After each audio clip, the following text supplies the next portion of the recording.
Sebelumnya perkenalkan nama saya Muhammad Hidayatullah Hadif, bisa dipanggil Hadif. NIM saya 23 10 10 11 42. Di sini saya akan mempresentasikan pelajaran tentang sejarah dan perkembangan asuransi, dan juga nanti ada fatwa-fatwa. Nah, kebetulan saya dapat tema 3 di video ini. Saya akan menjelaskan tentang apa itu asuransi syariah, sejarah dan dasar hukumnya, bedanya dengan asuransi konvensional, lalu contohnya, ada contoh kasusnya, dan kenapa ini penting di kehidupan kita. Ya, yang pertama yaitu ada pengertian asuransi. Asuransi itu seperti perjanjian perlindungan atas risiko dengan premi. Secara sederhananya itu asuransi syariah adalah usaha yang saling melindungi dan tolong-menolong di antara para peserta melalui kontribusi dana. Tujuannya adalah bukan untuk mencari untung pribadi, tapi untuk mencari atau membantu sesama peserta yang sedang mengalami musibah. Dana yang dikumpulkan dikelola secara syariah menggunakan prinsip akad tabarruk, yaitu hibah atau sumbangan. Ada juga akad tijarah, yaitu akad usaha yang menghasilkan keuntungan tapi tetap sesuai syariat. Lalu ini ditinjau dari aspek hukum Undang-Undang Nomor 2 1992 dan 40 2014. Jadi di sini kita nggak banyak bicara tentang untung rugi pribadi, tapi solidaritas dan tanggung jawab sosial. Lalu ada dalam aspek ekonomi, pengertian itu adalah proteksi dengan biaya efisien. Aspek industrinya penghimpunan premi untuk santunan. Lanjut kita bahas tentang sejarah asuransi dunia, asuransi syariah. Di zaman kuno dulu, Rig Veda dan kisah Nabi Yusuf. Lalu ada Botomri kontrak 2250 sebelum Masehi, Babilonia. Ternyata konsep asuransi itu sudah ada sejak zaman Nabi Muhammad SAW. Contohnya adalah sistem Al-Aqilah. Yang saya baca itu ketika seorang terbunuh secara tidak sengaja, maka keluarga besarnya ikut menanggung diat atau denda. Itu bentuk awal solidaritas dalam menghadapi risiko. Lalu di era yang termasuk modern, itu tahun 1979, sudah mendirikan Islamic Insurance Company, diikuti oleh negara-negara seperti Malaysia, Bahrain, hingga Indonesia. Nah, di Indonesia tersendiri, asuransi syariah dimulai tahun 1994 oleh PT Syarikat Takaful Indonesia. Lanjut, kita masuk di Indonesia tadi udah. Jadi cara kerja asuransi. Cara kerja asuransi ini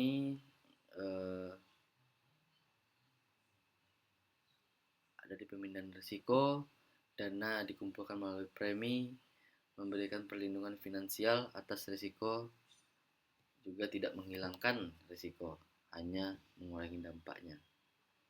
Lalu kita lanjut ke fungsi dan tujuan. Nah, fungsi dan tujuan asuransi ini adalah untuk sebaran kerugian dan pengurangan risiko. Lalu mendukung dunia usaha dan investasi, lalu efisiensi biaya, pemerataan beban, tabungan, dan jaminan kredit. Nah, ada juga pembahasan tentang kenapa asuransi konvensional tidak diperbolehkan. Menurut Dewan Syariah Nasional MUI, ada 3 alasan utamanya. Pertama itu horor. Jadi ketidakpastian. Contohnya kita nggak tahu apa yang akan mendapatkan manfaat atau tidak, tergantung nasib. Jadi itu gak jelas. Lalu maisir seperti spekulasi atau judi, uang kamu bisa hilang begitu saja kalau nggak terjadi resiko.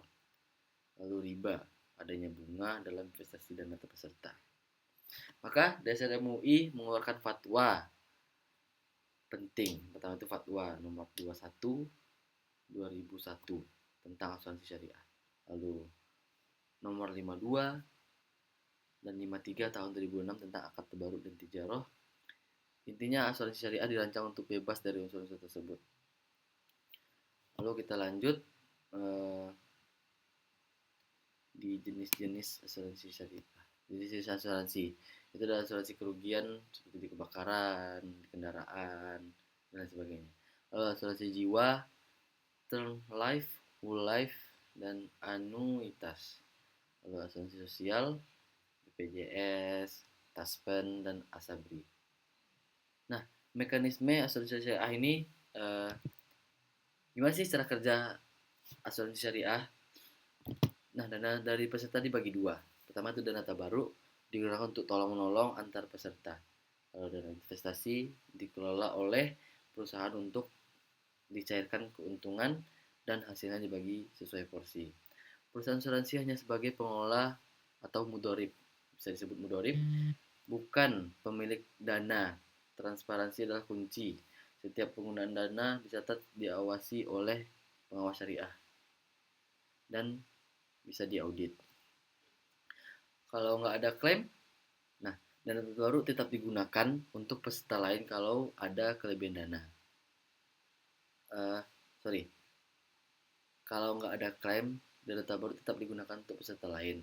Tapi kalau ada kelebihan dana, ya bisa digunakan kepada peserta sebagai surplus underwriting. Lanjut yaitu ada contoh kasus. Karena tadi fatwa sudah diterangkan juga. Contoh kasus di Indonesia, kebakaran rumah dapat klaim 200 juta, asuransi jiwa dengan keluarga untuk keluarga UMKM terdampak banjir biasanya dapat klaim 10 juta.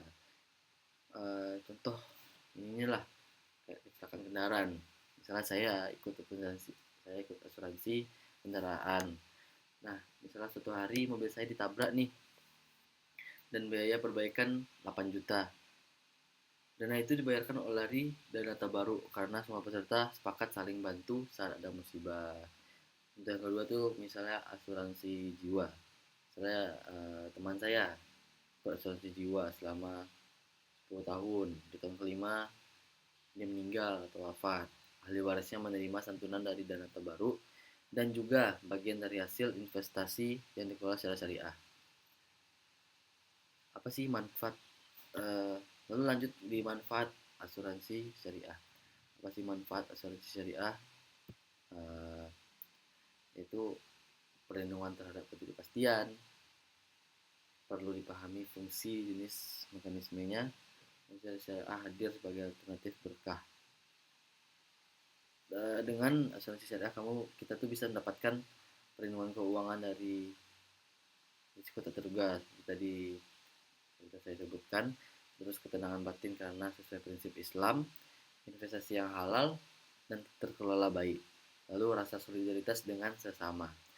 Apalagi sekarang banyak pilihan asuransi seperti asuransi jiwa, kesehatan, pendidikan, kendaraan, bahkan haji dan umroh.